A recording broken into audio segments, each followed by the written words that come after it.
जय श्री राम। आज हम आपको इंद्रजीत और लक्ष्मण के अंतिम युद्ध का वृतांत बताएंगे। लक्ष्मण के स्वस्थ होने की खबर लंका में पहुंचते ही रावण पुनः सकपका कर रह जाता है और अपने पुत्र मेघनाद को कहता है कि इंद्रजीत, वो वनवासी जिसे तुम मौत की नींद सुला कर आए थे, फिर स्वस्थ हो गया है। गरुड़ के पराक्रम के कारण पहले नागपाश से मुक्ति तथा अब हनुमान के पराक्रम के कारण शक्ति से लक्ष्मण के प्राण बच जाने के कारण मेघनाद छल्ला जाता है। वो क्रोध का घूंट पीकर रह जाता है। तब रावण कहता है कि शायद ये युद्ध हम जीत नहीं पाएंगे, क्योंकि राम की सेना के लिए शायद असंभव कुछ भी नहीं है। हमारी हर चाल को वो मात दे रहे हैं। इस पर इंद्रजीत कहता है कि चिंता ना करें पिताजी, अगर लक्ष्मण बच गया तो क्या हुआ, अब मैं ऐसा अमोघ प्रयोग करने जा रहा हूँ जिसके पूरा होते ही इस युद्ध को समाप्त करने में एक दिन भी नहीं लगेगा। तब इंद्रजीत अपने पिता रावण को बताता है कि वो आज गुप्त रूप से कुलदेवी निकुंभला का यज्ञ करेगा, जिसमें कुलदेवी निकुंभला यदि प्रसन्न हो गई तो उनके आशीर्वाद से एक दिव्य रथ प्रकट होगा। वो दिव्य रथ अजेय होगा, जिस पर चढ़कर मैं राम लक्ष्मण से युद्ध करूंगा।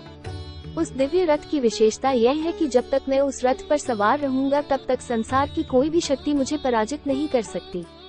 इंद्रजीत अपने पिता रावण से आग्रह करता है कि मैं आज हे कुलदेवी निकुंभला का यज्ञ आरंभ करता हूँ, लेकिन इसकी सूचना आपके और मेरे सिवा किसी को भी नहीं होनी चाहिए।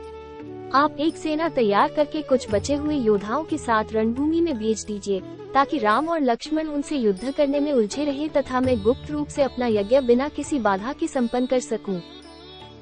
रावण से आज्ञा लेकर मेघनाद अपनी कुलदेवी निकुंभला के गुप्त मंदिर में जाकर यज्ञ करने लगता है। इसकी सूचना विभीषण के गुप्तचर को पता चलती है। ये सूचना पाकर विभीषण जी श्री राम और लक्ष्मण के समक्ष जाते हैं और उन्हें बताते हैं कि मेघनाद कल रात्रि के समय से ही हमारी कुल देवी निकुंभला का यज्ञ कर रहा है। बात को स्पष्ट करते हुए विभीषण जी कहते हैं कि इंद्रजीत को स्वयं ब्रह्मा जी ने यह वरदान दिया था कि जब भी इंद्रजीत अपनी कुल देवी निकुंभला का यज्ञ पूरा करेगा तो उसकी ज्वाला से एक दिव्य तथा अजेय रथ प्रकट होगा। जब तक इंद्रजीत उस पर चढ़कर युद्ध करेगा उसे कोई भी पराजित नहीं कर सकता। कुलदेवी निकुंभला के मंदिर का रास्ता केवल मेघनाद, लंकेश, रावण और मुझे ही पता है। कृपया करके मेघनाद द्वारा ये यज्ञ पूरा होने से रोक लीजिए, वरना अगर उसने यज्ञ संपन्न कर लिया तो उसे हरा पाना किसी के लिए भी संभव नहीं होगा। विभीषण की बातों से सहमत होकर श्री राम लक्ष्मण के साथ हनुमान, अंगद, सुग्रीव, नल, नील आदि को निकुंभला देवी के मंदिर के दुर्गम स्थान पर भेजते हैं, जहां वो मेघनाद के यज्ञ को भंग कर सके। मंदिर में पहुंचकर हनुमान और वानर सैनिक मेघनाद के यज्ञ को भंग कर देते हैं, जिससे क्रोधित होकर मेघनाद गरजता हुआ बाहर निकलता है। मंदिर के बाहर ही लक्ष्मण जी विभीषण और सुग्रीव के साथ उसकी प्रतीक्षा कर रहे थे।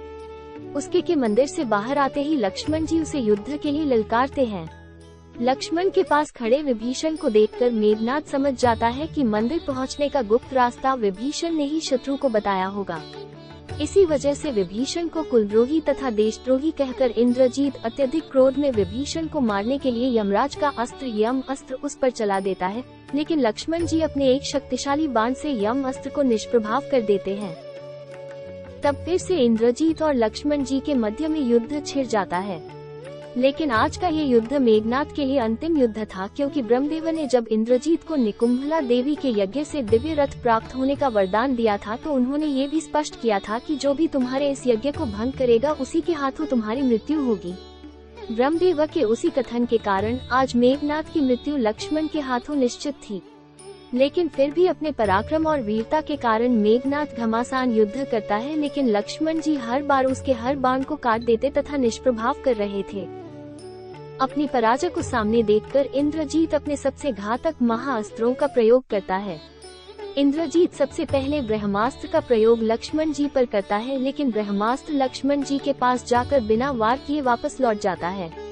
ये देखकर इंद्रजीत हैरान हो जाता है, इसलिए वो क्रोधित होकर भगवान शिव का पाशुपतास्त्र लक्ष्मण जी पर चला देता है, लेकिन पाशुपात अस्त्र भी बिना प्रभाव किए ही वापस लौट आता है। प्रयासरत इंद्रजीत त्रिलोकी की अंतिम शक्ति भगवान विष्णु का सुदर्शन चक्र का अस्त्र लक्ष्मण जी पर चलाता है, लेकिन जो कि लक्ष्मण जी शेषनाग का अवतार थे, इसलिए वो सुदर्शन चक्र लक्ष्मण जी की परिक्रमा करके वापस मेघनाद के पास चला जाता है। ये देखकर मेघनाद को विश्वास हो जाता है कि लक्ष्मण और श्री राम कोई साधारण मानव नहीं है, वो निश्चित ही भगवान का कोई अवतार है। यही समझाने के लिए मेघनाद युद्ध छोड़कर रावण के पास आता है और बाहर से ही उन्हें संबोधित करने लगता है। अपने पुत्र इंद्रजीत को ऐसे व्यथित देखकर रावण समझ जाता है कि इंद्रजीत का यज्ञ पूरा नहीं हुआ है। पूछने पर इंद्रजीत बताता है कि आपका छोटा भाई कुलद्रोही विभीषण शत्रु को मंदिर के गुप्त स्थान पर ले आया और उन्होंने मेरा यज्ञ विध्वंस करा दिया। तो मैंने क्रोध में विभीषण पर यमराज का यम अस्त्र चलाया, किंतु लक्ष्मण ने अपने तीर से उसे निष्फल कर दिया। तब इंद्रजीत रावण को बताता है कि आज मैंने लक्ष्मण पर त्रिदेव की शक्तियों से भी प्रहार किया, लेकिन त्रिदेव का कोई भी अस्त्र लक्ष्मण को तनिक भी हानि नहीं पहुंचा पाया। ये देखकर मुझे विश्वास हो गया है कि श्री राम और लक्ष्मण अवश्य ही भगवान के अवतार हैं। आज मेरी मृत्यु निश्चित है, इसलिए मैं आपको एक पुत्र होने के नाते ये परामर्श देने आया हूँ कि आप खुद को और लंका नगरी को विध्वंस होने से बचा लीजिए। हो सके तो आप श्री राम से क्षमा मांगकर उनकी शरण में चले जाएं, जिससे लंका के सभी निर्दोष प्राणी युद्ध के विनाश से बच जाएंगे।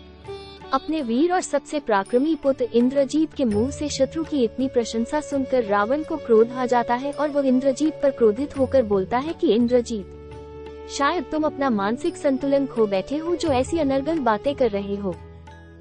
तब रावण अपने पुत्र को कहता है, इंद्रजीत, यदि तुम्हें लगता है कि राम और लक्ष्मण भगवान का अवतार है, तो तुम चाहो तो अपने भवन में जाकर विश्राम कर सकते हो। यह मेरी लड़ाई है, मैं इसे खुद ही लड़ लूंगा।